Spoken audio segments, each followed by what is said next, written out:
In this tutorial, I'm going to show you how I made this cool logo design for my friend Toto. But before we jump in and get started, the credit for this logo creation goes to Ucho's Creations. He taught me how to do this logo design, so I'm now passing it on to teach you guys. I'll leave the link to his YouTube channel in the description below, so head there, give him a follow. He's got some other cool content. Give it a watch, learn some new stuff. Now that that's done, let's jump in and let's get started. So we're going to start by creating a new document. Our new document is going to be 1500 pixels high by 1500 pixels wide. So 1500 by 1500, leave the resolution at 72 and create. Now, unlike the other tutorials, you won't have any images in the description to download, but you can use any model, a picture of yourself or your friend, whoever you're going to be making this logo for, and you'll see why I've got the image of the space later. And as you can see in my logo that I showed you earlier, I had the flag as a background. So I'm going to take you through how I created this whole logo. So we're going to start by opening up our other images that we're going to use.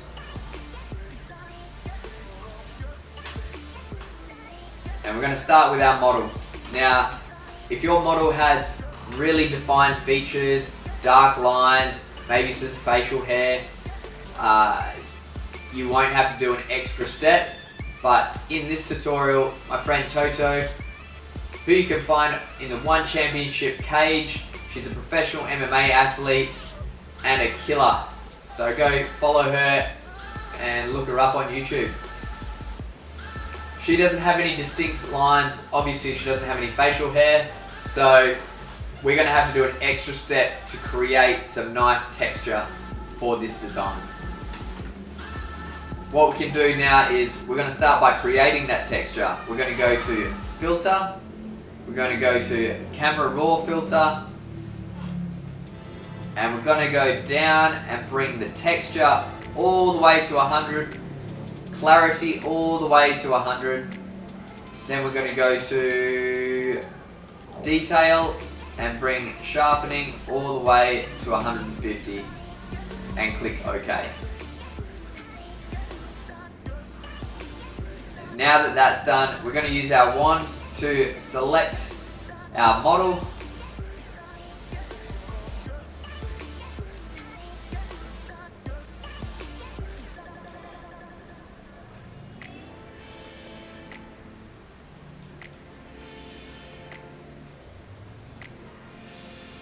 Cool. Now that that's done, we're going to come up to image here. We're going to go to adjustments and come down to threshold. Click on threshold, and now we just use this bar to go left and right to see what we want. So as we go to the left, makes it more white. As we go to the right, it makes it all black. So we're looking for some nice detail in the image, and I think about there is good. Click OK.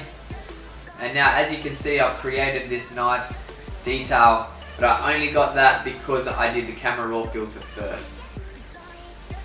Now we're going to go select, color range, just click OK, and we're going to drag our model over to our new canvas to work with.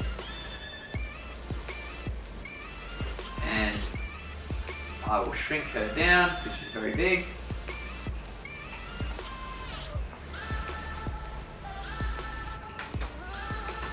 And that is done. No longer need our model. So we're here. Now we're going to go start by creating a circle around her. So we're going to come down to this ellipse tool. Click on that. I want to make a perfect circle, so holding shift, I'm going to drag around where I want. We can always change the size of this. Get rid of that. We're going to make it black. Normally, I think Normally it would look like this to start with. So we'll just go up to fill and we'll change that to this box here with the line through it. And then from here we can use our little dial here to make it either a really thick circle or thin it out. Might go somewhere around there. And that is our circle done. Control T, and that will allow us to move it around where we want. So I'm going to go about there. Make it in the center, click enter. And now what we're going to do is click on our background. We'll add a gradient. So we'll come down to this little icon, click on there, come up to gradient, and it will come up with this little box. We're going to change it linear to radial, and we're going to go black to white, and then click reverse, and it's going to come up like this. We're just going to play with the scale and bring the scale up just where we like. I think I like that. Maybe a little bit low, a little bit smaller. Yeah, cool. I like that. Cool, so now that we've done that, we're going to start tidying up this circle. So clicking on the ellipse layer, we're going to make a mask, and then we're going to use our eraser, hard eraser, 100%, and what we're just going to do is just get rid of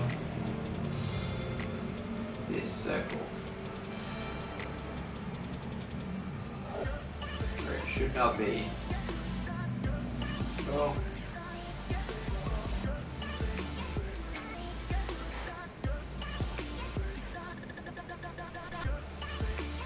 Nice.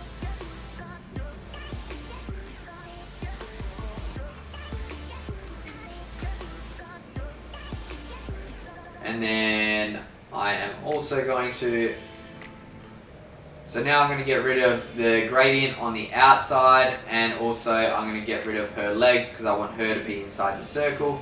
So holding Control or Command, left clicking on our ellipse layer. This is going to allow us to erase inside. We don't want that. We're going to reverse it. So we're going to go up to Select, Inverse, and now that's going to allow us to play with everything on the outside of the circle. I'm just going to use my eraser and then just come to, I got the gradient.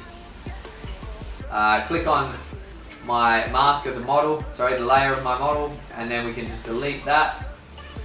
That's all I want gone from there. And then I can go into my gradient map on the mask, and what we're going to do is we're just going to delete everything around there.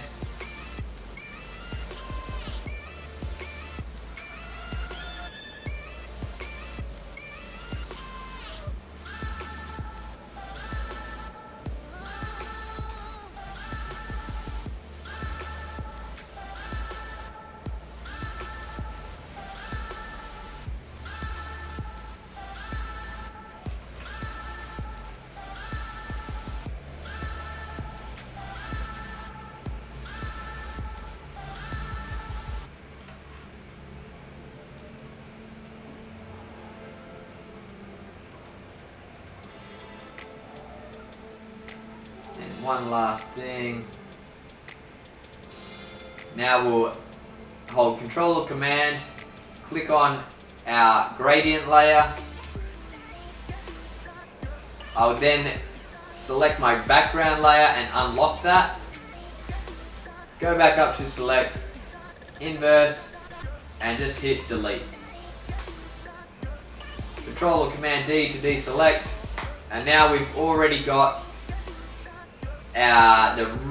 the foundation of our logo done.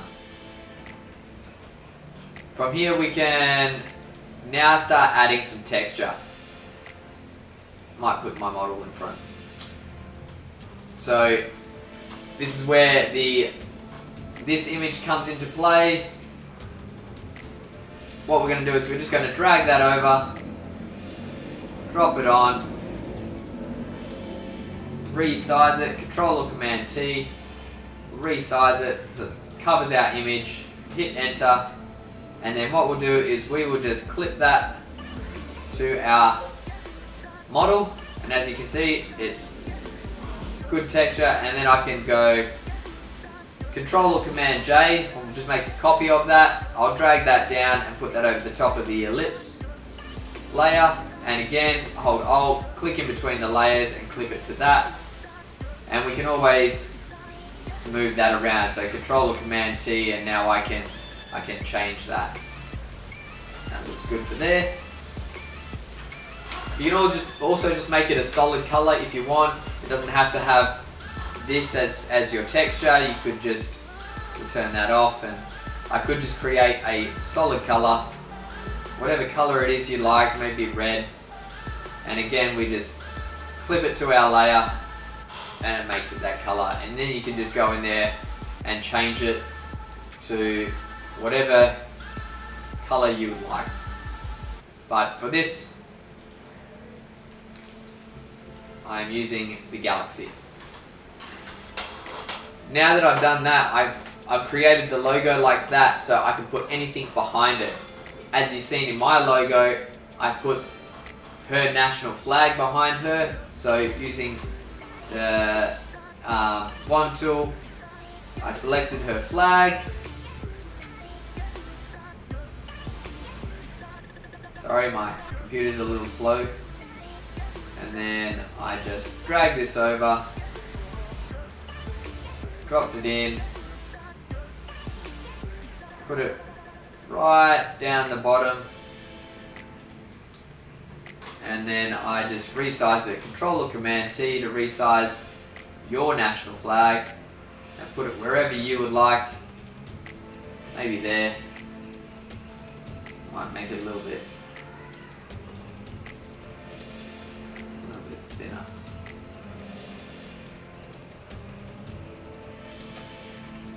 And then for me personally, it looks a bit silly with these nice clean edges, so I just use an eraser.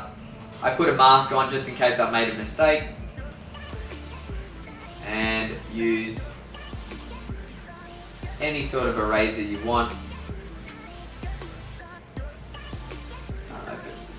For this one, I'll just use the soft brush. Just moving it along there so it's not so clean.